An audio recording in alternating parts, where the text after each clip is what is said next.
The first drops of rain hit my father's casket as Laura's words cut through the silence. You abandoned us when we needed you most. How dare you show up now?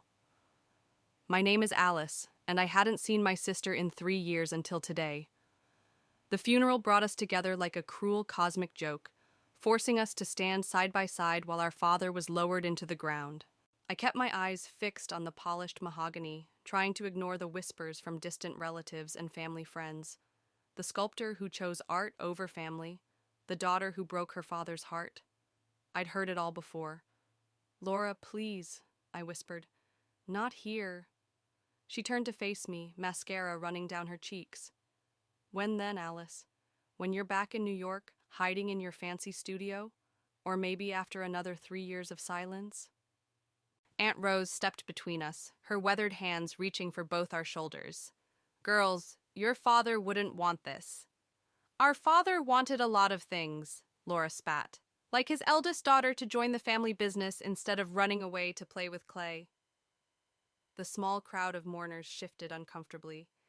I caught Ricky, Laura's partner, moving forward to intervene, but Rose held up her hand to stop him. I didn't run away, I said, my voice steadier than I felt. I followed my dreams. Dad just couldn't what? Accept that his daughter was too selfish to think about anyone but herself? Laura's voice cracked. While you were living your dreams, I was here, taking care of him when Mom died, managing the company, dealing with everything you left behind. The rain fell harder now, umbrellas popping open around us like black flowers. I remained still, letting the water soak through my dress. You chose that role, Laura. I offered to help. Help? She laughed, a hollow sound that echoed across the cemetery. Your idea of help was throwing money at problems from a safe distance? Did you even visit him in the hospital? The truth stung more than the rain. I hadn't known he was sick until it was too late. The call came from Rose, not Laura, telling me Dad had hours left. By the time I reached the hospital, he was already gone. That's enough, Rose said firmly. Everyone, please give the family some privacy. The crowd dispersed quickly, leaving only Rose, Laura, Ricky, and me. The family lawyer, Stephen, lingered at the edge of the gathering, clutching his briefcase like a shield. There's something you both need to know, Rose said, her voice barely audible above the rain. About your father's will. Laura wiped her face, smearing more mascara. We're doing this now? Yes, now. Rose's tone left no room for argument. Stephen, please. The lawyer approached cautiously, opening his umbrella over us. Perhaps we should move somewhere dry? No, I said, surprising myself. Here, let's do it here. Stephen cleared his throat, producing an envelope from his briefcase. Your father made some unusual changes to his will in his final weeks. Laura's head snapped up. Changes? What changes? I think, Rose interrupted, we should discuss this over tea, at my house. There are things you both need to see. I noticed her hand trembling as she reached for the envelope, and something in her expression made my stomach twist.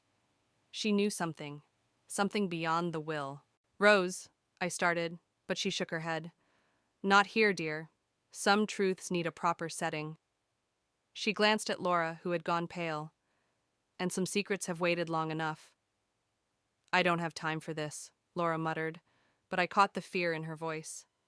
Ricky and I have arrangements to make. Cancel them, Rose said sharply. This can't wait. Both of you, my house. 2 hours. She turned to leave, then paused. And Laura, bring those papers from your father's study, the ones you think nobody knows about. Laura's face drained of what little color remained.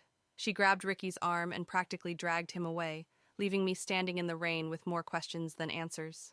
Stephen handed me a business card. Call me if you need anything clarified, about the will or other matters. As I watched him walk away, Rose's words echoed in my mind. Some secrets have waited long enough. I looked down at Dad's grave, fresh dirt already turning to mud. What didn't you tell me? I whispered to the headstone. What didn't any of you tell me? The rain was my only answer, but somehow I knew. In 2 hours, everything I thought I knew about my family was going to change. And judging by Laura's reaction, Not everyone was ready for the truth to come out. I turned away from the grave, my shoes sinking slightly in the wet grass.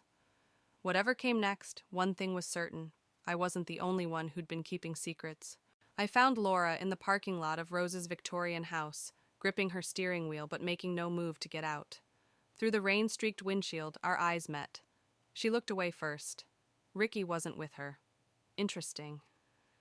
I knocked on her window. She jumped, then reluctantly rolled it down. "Before we go in there," I said, "we need to talk." "About what? How you'll swoop in and try to fix everything with your money again?" I pulled an envelope from my coat. "Actually, yes. I know about the debt, Laura." Her face went from angry to terrified in an instant. "What are you talking about?" "The company's not doing well. Hasn't been for a while." I leaned closer, lowering my voice. "I can help. No strings attached." She threw the car door open, nearly knocking me over. "You had no right to look into the company's finances." "I didn't have to look far. The rumors are all over town. Small businesses talk, Laura, and they're saying Dixon Manufacturing is months away from bankruptcy." "Shut up!" She glanced nervously at Rose's house. "You don't know anything." "I know enough." I held out the envelope. "There's a check inside, enough to cover the immediate debts and keep things running while you restructure." Laura stared at the envelope like it might bite her.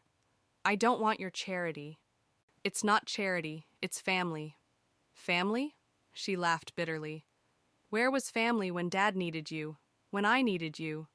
"I'm here now." "Yeah, with your checkbook open. Must be nice being able to throw money around while the rest of us struggle." I dropped my hand, envelope still clutched tight. "You know what? I worked hard for this money. Every sculpture, every gallery showing, every commission. I earned it. Just because it's not the future Dad planned doesn't make it less valid." "At least he had a plan for you." Laura's voice cracked. "All I got was support your sister's dreams and keep the family legacy alive. Do you know what that legacy's worth now? Nothing." A light flicked on in Rose's front window. Laura fell silent, wrapping her arms around herself. "Take the money," I said softly. "Not for me, not for you, for Dad's employees. They don't deserve to lose everything because we can't get past our issues." Laura's hand trembled as she reached for the envelope. Just as her fingers brushed it, Rose's front door opened. "Girls!" Rose called out. "Stop skulking in the rain and come inside." Laura snatched her hand back like she'd been burned. "This conversation isn't over." "No," I agreed. "It's just beginning." Inside, Rose's house smelled of Earl Grey tea and old books.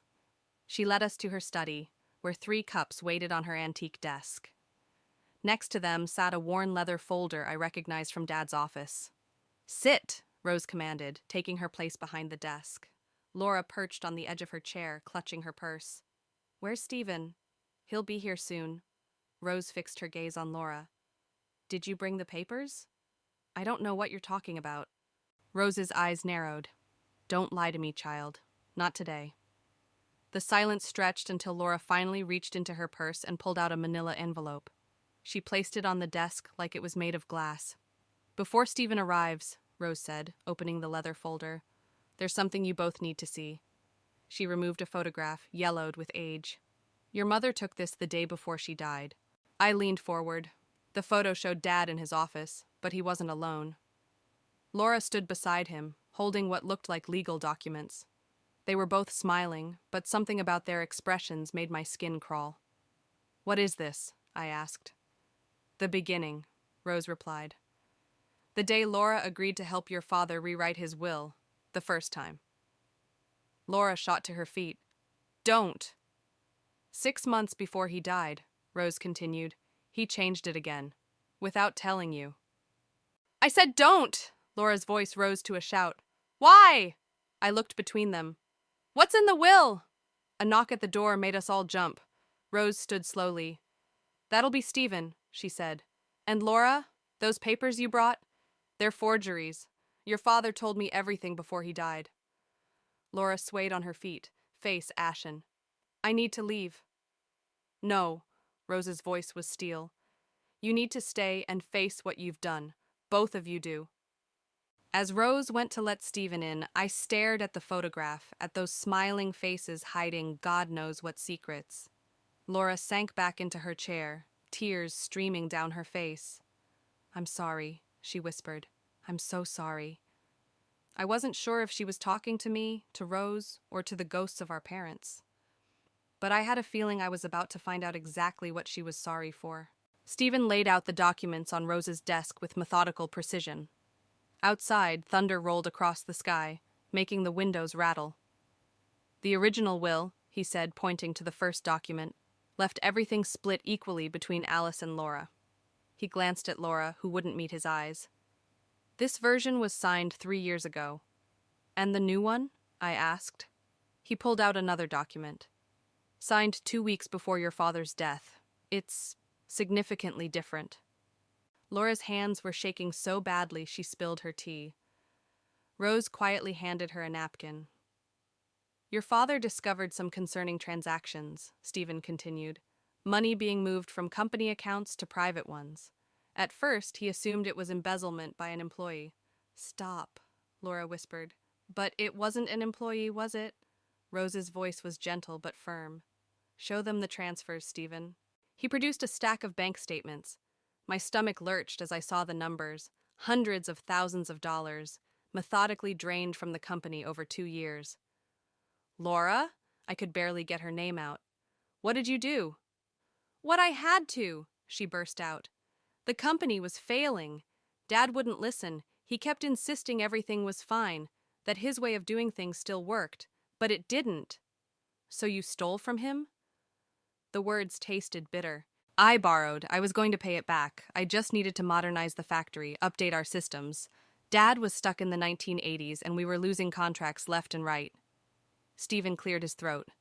"According to these records, only about 20% of the money went to company improvements." Laura seemed to shrink in her chair. "The rest? There were other debts." "Gambling," Rose said quietly. "Just like your mother." My head snapped up. "What?" "Why do you think she was driving so fast that night?" Rose's eyes were full of old pain.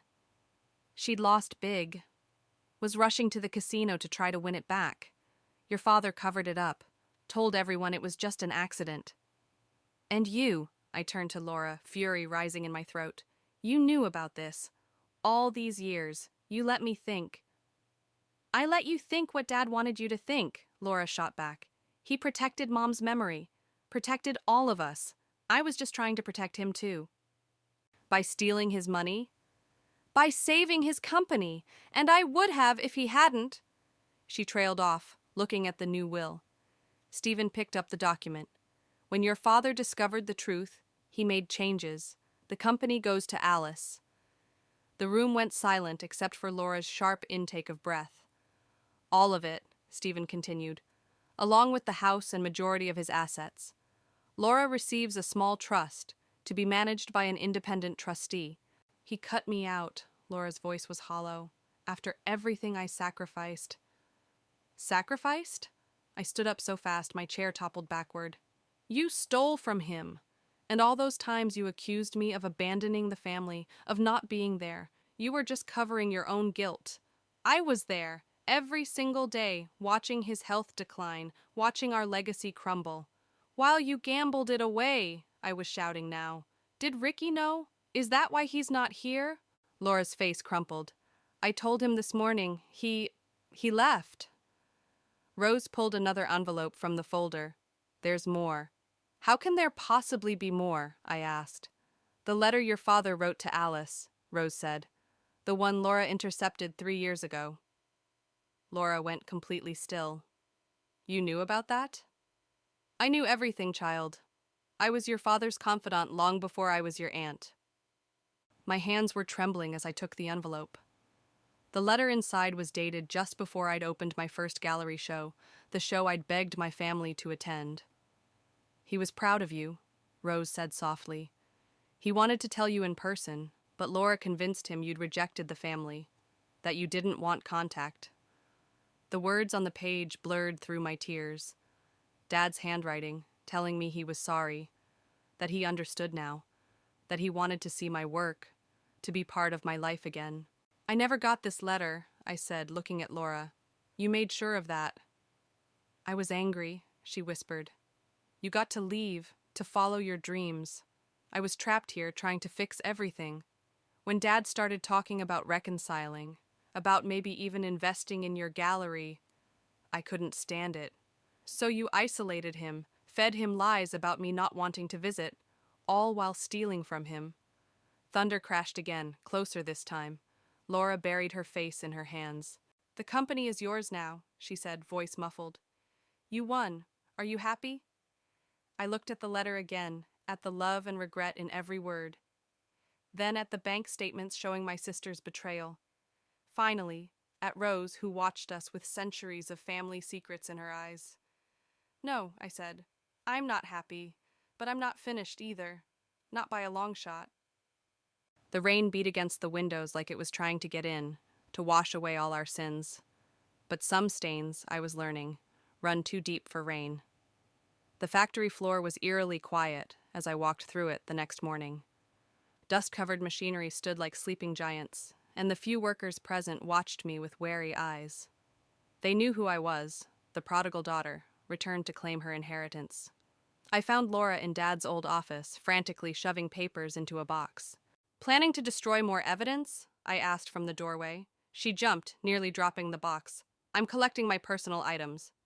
Like bank statements? Forged documents? You got what you wanted, she snapped. The company's yours. Just let me leave with some dignity. I stepped into the office, closing the door behind me. Sit down, Laura. We need to talk about the real numbers. What do you mean? I spent all night going through the books. The money you took, it's not even close to what's missing. She sank into Dad's chair, and for a moment she looked so much like him it hurt.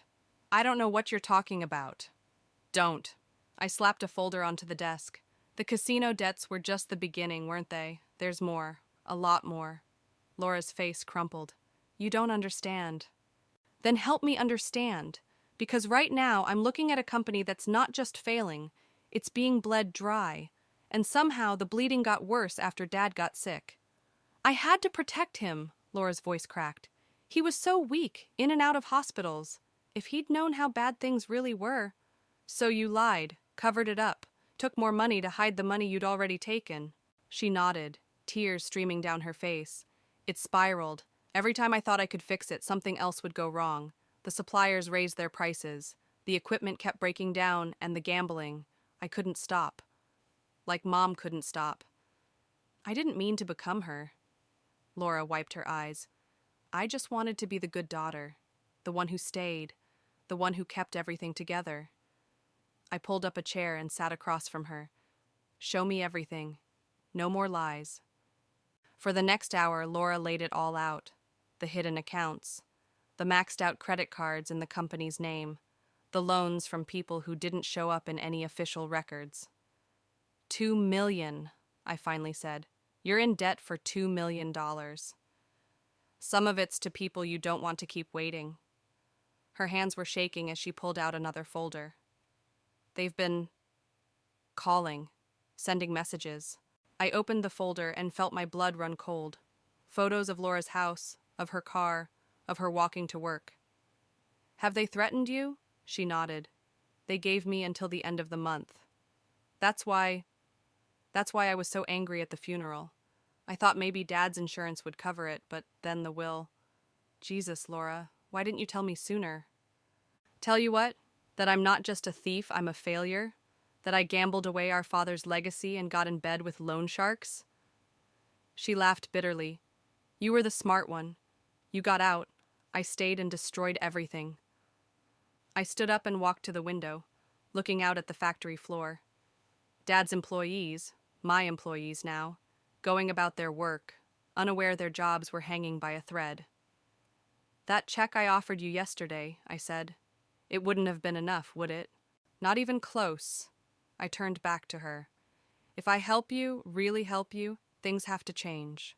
No more lies, no more gambling, and you get help, real help, professional help. Hope flickered across her face, quickly replaced by suspicion. Why would you do that, after everything I did to you?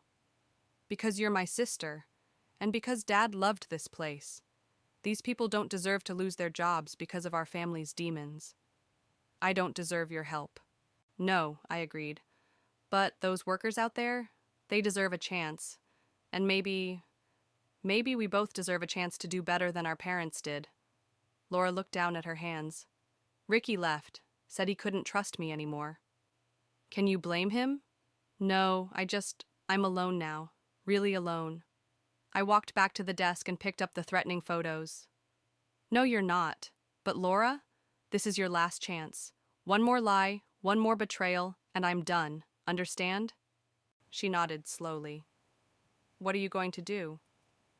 First, we're going to call these loan sharks. Then we're calling an addiction specialist. And then... I looked around Dad's office at the decades of history built into its walls. Then we're going to save this company. Together. Why? Laura whispered. Why would you trust me again? I thought about Dad's letter, about his regret over letting pride and stubbornness tear our family apart. Because sometimes, I said, the only way past broken trust is to risk being broken again. Thunder rumbled outside, an echo of yesterday's storm. But this time it felt less like an omen and more like applause. The addiction counselor's office was painted a soft blue that was probably meant to be calming. It wasn't working. Laura sat beside me, fidgeting with her sleeve, while a man named Marcus reviewed her file. Daily gambling for the past 3 years, he said, looking up. Started with cards, escalated to sports betting. Laura nodded. I thought I could control it. System betting, you know. It seemed so logical. That's what makes gambling addiction so insidious, Marcus said. The illusion of control. He turned to me. And you're committed to supporting her recovery? Yes, I said. But there's something else you should know. Laura's head snapped up. Alice, don't... She's being threatened by loan sharks. I pulled out my phone, showing him the photos. We need more than just addiction counseling. We need protection. Marcus's expression darkened. This is beyond my scope. You need law enforcement. No police, Laura said quickly. These people, they're dangerous. More dangerous than letting them threaten you? I asked. Before she could answer, my phone buzzed. A text from Rose. Come to my house. Now, bring Laura. Found something in your father's study. We have to go, I told Marcus, standing up. But we'll be back tomorrow. He handed Laura a card. 24-hour helpline. Use it if you feel the urge. Outside, Laura grabbed my arm. You can't tell anyone else about the threats. Why not? What aren't you telling me? Her face went pale.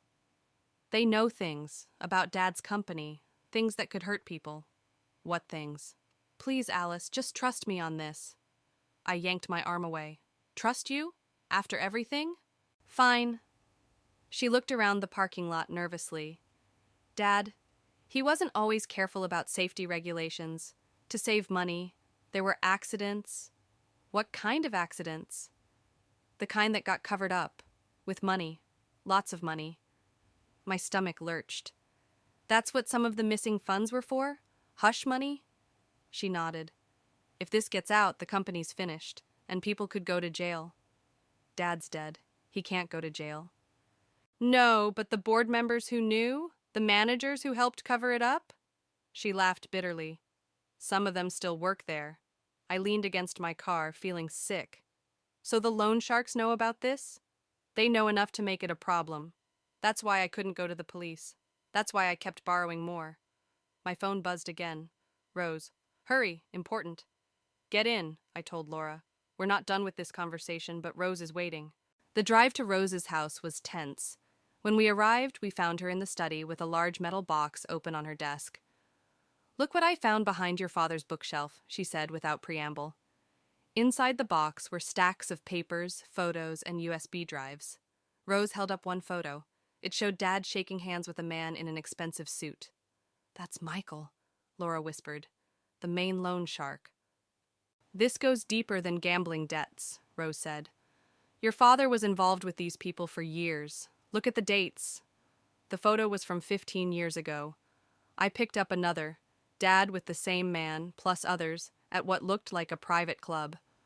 They own half the casinos in the state, Laura said, but that's just their legal business. Rose pulled out a manila envelope. Your father kept records of everything. The accidents, the payoffs, the connections to organized crime. Insurance, he called it. Insurance against what? I asked. Against them, Laura said. He knew too much, so they couldn't touch him, but when he got sick... She trailed off. They saw an opportunity, I finished, and you walked right into it. Rose spread more documents across her desk. They've been waiting years to get control of the factory, its location, its connections. It's perfect for their needs. What needs? Laura looked like she might throw up.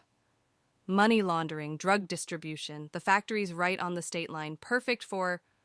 A crash from downstairs cut her off. Rose moved faster than I'd ever seen her, slamming the metal box shut and shoving it into my hands. Back door, she hissed. Now! Heavy footsteps pounded up the stairs. Laura grabbed my arm, pulling me toward the hall. Behind us, Rose's calm voice carried, "Can I help you, gentlemen?" A man's voice responded, "Where are they, old woman?" We ran, through the kitchen, out the back door, across Rose's garden. A shout followed us. "There!" "My car!" I gasped, but Laura yanked me the other way. "They'll expect that! Through the alley!" We ran until our lungs burned, finally stopping in a small park several blocks away. In the distance, sirens wailed. "Rose," I panted, "we have to—" "She'll be fine," Laura said. "She's tougher than anyone knows, but we need to get somewhere safe, now." I looked down at the metal box in my hands, then at my sister's terrified face. "I know a place," I said.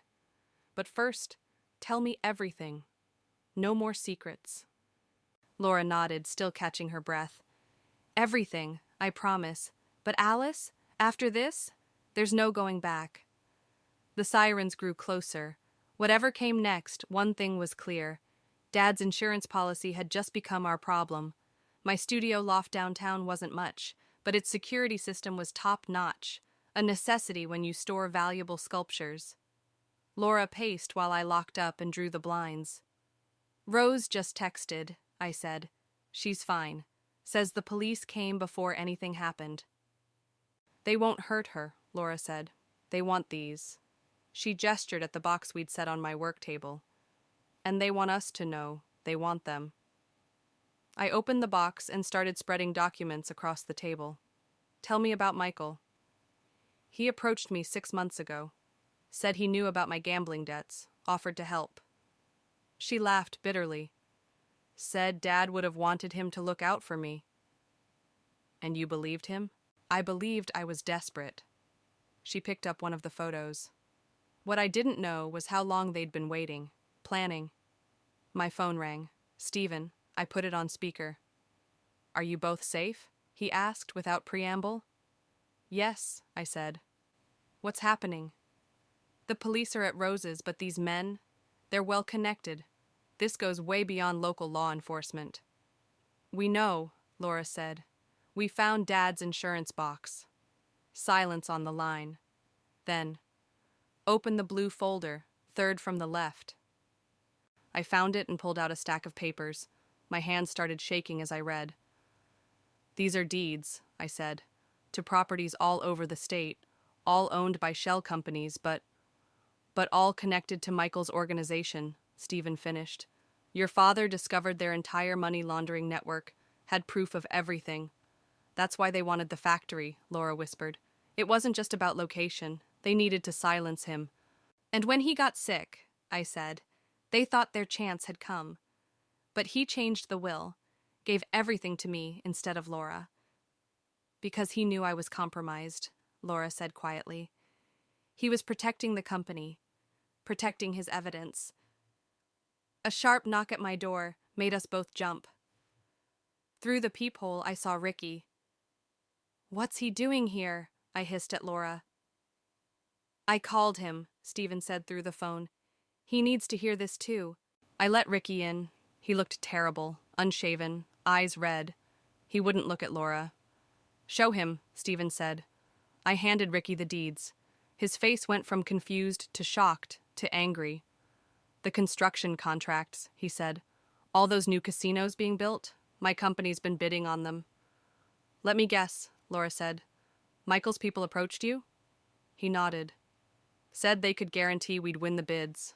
All we had to do was adjust some numbers, help move some money around. Did you agree? I asked. No. But now I understand why they were so interested, and why they wouldn't take no for an answer. Laura made a small, broken sound. They were using me to get to everyone. The factory, Ricky's company. We need to take this to the FBI, Stephen said. No, Laura and Ricky said simultaneously. They'll kill us, Laura added. They'll kill you anyway, Stephen countered, unless you give them what they want. I looked at the evidence spread across my table. Dad's insurance policy, years of careful documentation, proof of crimes that could bring down an entire organization. What if, I said slowly, we give them exactly what they want?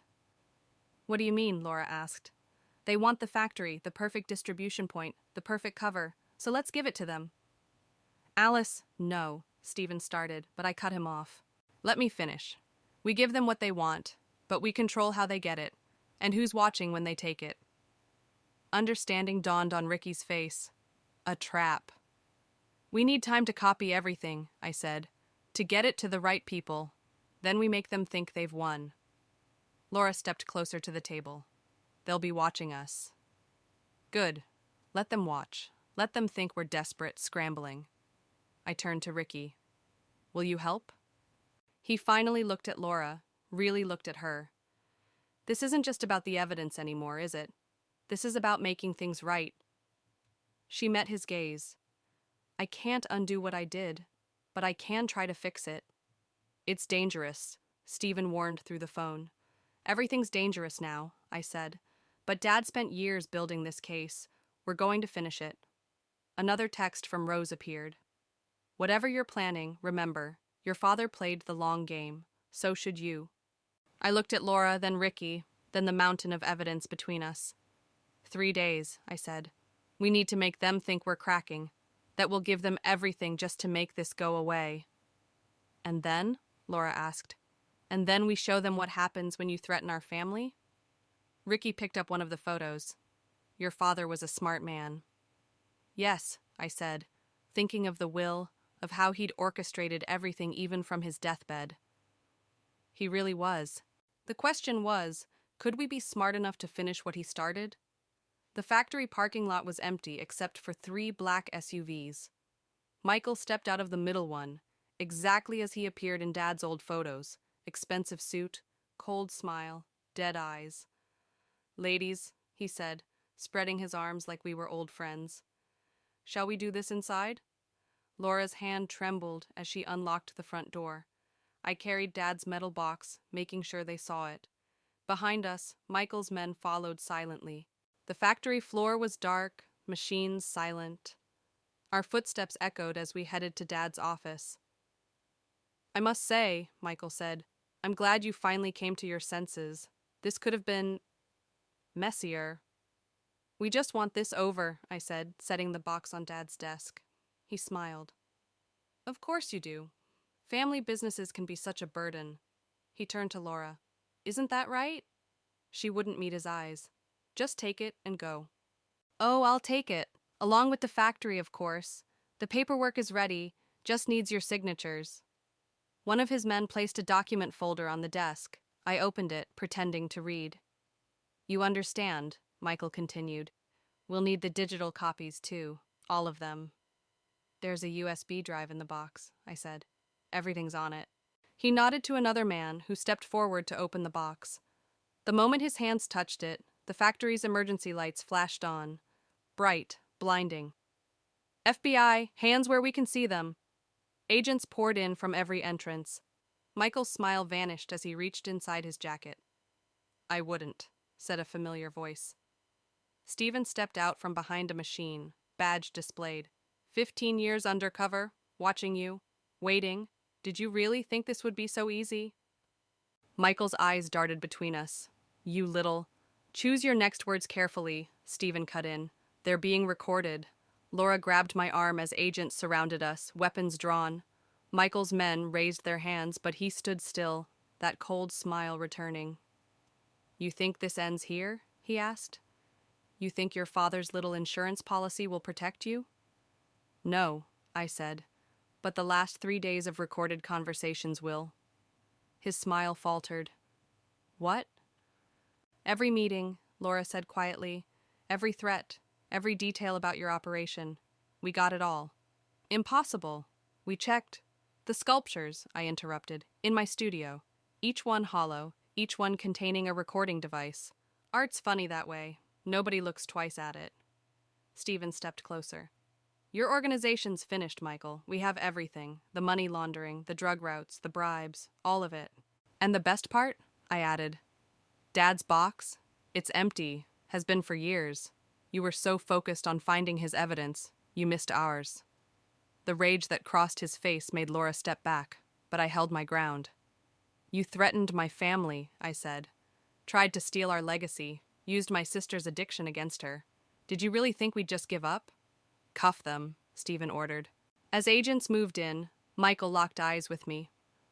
Your father was right about one thing, he said. You are the smart one. But smart people should know. There's always someone bigger, someone higher up. This isn't over. Yes, said another voice. It is. Rose walked onto the factory floor, accompanied by a distinguished-looking man in a suit. Director, Stephen said, straightening. Hello, Michael, the FBI director said. Remember me? We played golf last month at your casino, right before you tried to bribe me. Michael's face went ashen. Take them, the director ordered. As they led Michael and his men away, Laura collapsed against me, sobbing. It's okay, I whispered. It's done. Not quite, Rose said. She turned to Laura. There's still the matter of your actions, the theft, the gambling. I'll take responsibility, Laura said, wiping her eyes. I'll pay it back, get help, whatever it takes. You already have, Stephen said. Your cooperation these past 3 days. The directors agreed to immunity, provided you continue treatment and make restitution. The company will help with that, I added. We're family, remember? Ricky emerged from where he'd been hiding with the FBI tech team. The recordings are secure, all of them. Laura looked at him uncertainly. He crossed to her and took her hand. I'm proud of you, he said softly, for facing this, for helping make it right. I don't deserve... Let me decide what you deserve, he interrupted, starting with forgiveness. The factory's morning shift workers began arriving, stopping in confusion at the FBI vehicles outside. Back to work, I called out. Everything's fine. Rose touched my arm. Your father would be proud, both of you. I looked at Laura, who was still holding Ricky's hand, then at the empty box that had caused so much chaos. Dad's insurance policy wasn't in that box, I said. It was us, working together. That's what he was protecting all along. Outside, the sun was rising. Through the factory windows, its light caught the dust motes in the air, making them dance like golden stars, like hope made visible. The autumn wind scattered leaves across Dad's headstone as I placed fresh flowers beside it. Laura knelt next to me, adding her own bouquet. The factory hit record production numbers this week, she said, brushing dirt from the granite. That modernization program you approved is really working. Our program, I corrected.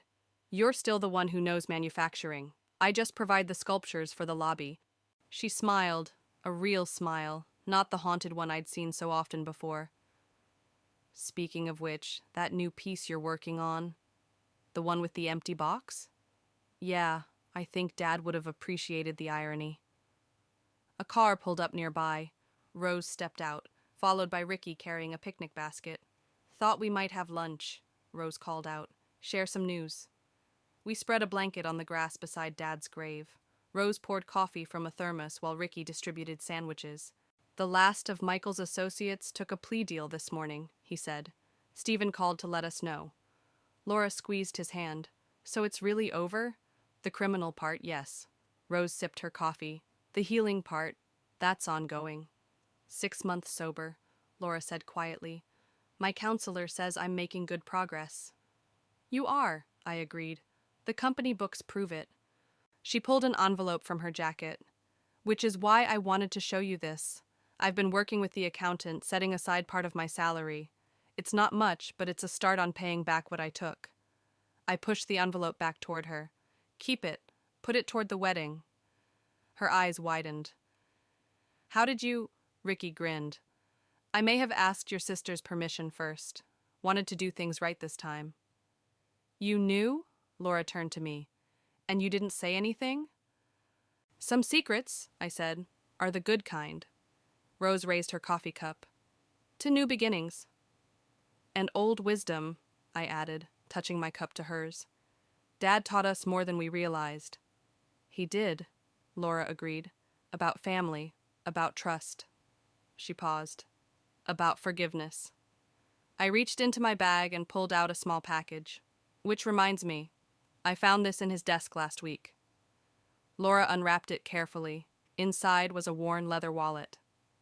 Mom's wallet, she whispered. From the accident. Look inside. She opened it with trembling fingers. There, behind the driver's license, was a crumpled betting slip, a winning ticket never cashed. She was coming home, I said softly. Not going to the casino. She'd won, and she was coming home to tell Dad she was done gambling. Rose found the letter explaining everything in Dad's papers. Laura traced the ticket with her finger. Why didn't he tell us? Because, Rose said, he wanted you to find your own way back, both of you, in your own time. The wind picked up, sending more leaves dancing across the cemetery. One landed on Dad's headstone, bright red like a splash of paint on canvas. The factory's annual charity gala is next month, I said. I was thinking we could auction off some of my pieces, use the money to start a gambling addiction support program. In Mom's name, Laura added, and Dad's. Perfect. Ricky wrapped an arm around her shoulders. Though we might want to wait until after the honeymoon.